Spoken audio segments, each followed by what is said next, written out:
भरे जंगल में एक आम का पेड़ था।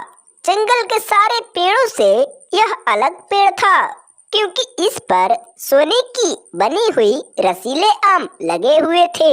यह आम का पेड़ एक जादुई पेड़ था और शक्तिशाली भी। टुनटुनी चिड़िया अपने घोंसले में बैठी हुई थी। तभी उसका अंडा हिलने लगा। लगता है मेरे अंडे से बच्चे बाहर आने वाले हैं। मुझे ही कुछ करना पड़ेगा। टुनटुनी चिड़िया हिलते हुए अंडे पर दो चोंच मारी, अंडा फूट गया। उसमें से एक नन्हा चूजा निकला। चिड़िया उस चूजे को देखकर बहुत खुश हुई। चूजा भी बहुत रो रहा था। सेठ चंदूलाल शहर की एक बड़ी सी कंपनी में मालिक था। उसकी पत्नी बहुत आलसी थी। पूरे दिन अपने घोंसले में सोई रहती थी। रानू चिड़िया अपने खेतों में अंडे का खेती कर रखी थी। उसी से उसका घर चलता था। रानू चिड़िया के खेत में फसल बहुत अच्छे थे। सफेद कलर के गोल गोल अंडे लगे हुए थे। कुछ देर बाद शाम हो जाने पर सभी पक्षी एक एक करके अपने घर आए। अगले दिन जब सुबह हुआ तो गोलू कबूतर अपने घर को रिपेयर कर रहा था। आज कई दिनों से अपने घर को रिपेयर कर रहा हूँ, पता नहीं आज भी बन पाएगा या नहीं। गोलू अपने मेहनत को जारी रखा। कालू कौआ उसी रास्ते से जा रहा था। सोने का पेड़ देखा तो कहा कि अरे, इतने अच्छे पेड़ मैं कभी नहीं देखा, और सोने का फल, इनको बेचकर मैं खूब सारा पैसा कमा सकता हूँ। कालू कौआ बहुत लालची था। टुनटुनी नन्हे से बच्चे को उड़ना सिखा रही थी तो उसको प्यास लगा। एक पेड़ पर जा बैठा। चिड़िया भी आई। माँ, मुझको बहुत तेज से प्यास लगी है। प्लीज मुझको पानी लाओ, नहीं तो मैं यहाँ से नहीं जा पाऊंगी। इसकी भोली माँ नटखटी आवाज सुनकर पानी लाने चल पड़ी। रास्ते में कहीं भी तालाब नहीं दिखा। आगे इधर रानू चिड़िया अपने खेतों में फसल देखने जा रही थी। टुनटुनी के बच्चे को देखी। अरे, ये छोटा बच्चा किसका है और इस पेड़ पर छोड़कर कहाँ गया? रानू को देखकर बच्चा तब तक उसकी माँ आ गई। बहन, तुम इतना छोटे बच्चे को छोड़कर कहाँ गई थी? इतने घने जंगल में कोई पक्षी? क्या बताऊं बहन, इसको ही प्यास लगी थी, इसीलिए मैं पानी लाने चली गई। ये दोनों चिड़ियाएं आपस में बात करती रहीं। गोलू कबूतर हार नहीं माना और कड़ी मेहनत करने के बाद घर बनाकर रेडी कर दिया। कुछ ही समय में धीरे धीरे शाम हो गया। अंधेरा हो जाने पर चिड़िया का बच्चा निराश घर के बाहर बैठा हुआ था। जादुई आम का पेड़ पूरे चमक रहा था।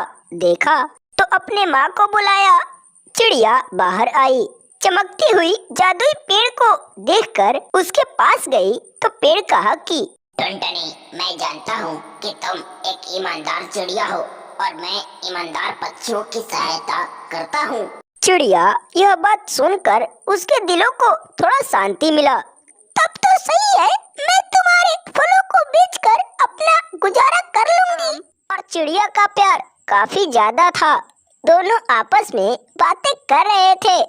चिड़िया, मैं देख रहा हूँ कि तुम कई दिनों से काफी ज्यादा मेहनत कर रही हो। मासूम टुनटुनी कही कि क्या बताऊं भैया, हम पक्षियों का जीवन ऐसे ही गुजारना पड़ेगा। उसी जंगल में एक सेठ चंदूलाल रहा करता था। शहर की एक बड़ी सी कंपनी में काम किया करता था। जंगल के कुछ गरीब पक्षियों को थोड़ा सहायता भी करता था। गोलू कबूतर अपना पकोड़े की दुकान खोल रखा था। पकोड़े ले लो पकोड़े, गर्मा गर्म पकोड़े, एक बार खाओगे तो बार बार आओगे। थोड़ी देर बाद शाम हो गया। अगले दिन सुबह होते ही गोलू कबूतर अपने दुकान की तरफ निकल गया। कुछ समय बाद उसके पत्नी को पता चला। सुनते ही झट से निकल पड़ी। टूनी चिड़िया को जब भी मन करता था तो आम के पास आ जाती और ये दोनों आपस में खूब बातें किया करते थे। आम भी इसको अपना रसीला फल खिलाया करता था। चिड़िया, आम भाई 2 दिन बाद होली है, क्या तुम होली नहीं खेलोगे? आम का पेड़ बहुत निराश हुआ क्योंकि वह चल नहीं सकता। क्या बताऊं बहन, ऊपर वाला आम पेड़ों को ऐसे ही बना दिया, आपके जैसे उड़ और चल नहीं सकते। उसके बातों को सुनकर चिड़िया भी थोड़ी निराश हुई, कही कि कोई बात नहीं भाई, मैं आपके ऊपर होली के दिन रंग बिगूंगी। रानू चिड़िया भी काफी ज्यादा मेहनत किया करती थी। अब खेती बाड़ी यही करने लगी। गोलू कबूतरी भी पकोड़े बेचने लगी। धीरे धीरे कुछ ही समय में शाम हो गया। अगले दिन सुबह होते ही कालू कौआ घने जंगल की तरफ दाना चुनने निकल पड़ा। टूनी चिड़िया भी पेड़ के नीचे रसीले आम खा रही थी। एक रानू ही अपने घर के सामने मायूस बैठी हुई थी, कुछ सोच रही थी तो उसके आंख से आंसू आने लगे। कालू कौआ अब बड़े से शहर में रह रहा था। टूनी घर आ रही थी तो पेट में काफी ज्यादा दर्द होने लगा। कैसे भी करके अपने घर आई।